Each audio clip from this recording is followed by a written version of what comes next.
Guys, এবার জন্মদিনে আমার জন্য আম্মু একটি গিফট পাঠিয়েছে। এটা আমি জানি না যে এটার মধ্যে আসলে কি আছে।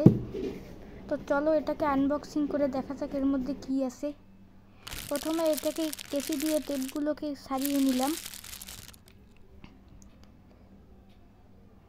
সারিয়ে নেওয়ার পর এখানে দেখলাম একটি কাঠের ফ্রেম। আমি বুঝতে পারলাম না এটা আসলে কি।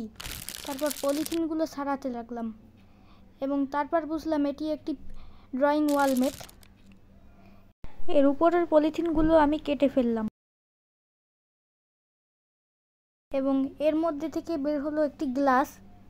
এই গ্লাসটার টেপগুলো উঠিয়ে ফেললাম এবং এটি গ্লাসটি ঢুকিয়ে ফেললাম এটার মধ্যে।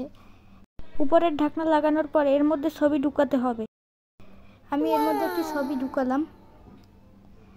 আর এর মধ্যে কিছু ছবি স্টোর করে রাখা যায়, যে সময় যেটা ইচ্ছে পরিবর্তন করা যায়। এবং এই ছবিগুলো তোমাদের কেমন লাগলো অবশ্যই তা কিন্তু কমেন্টে জানিয়ে দেবে।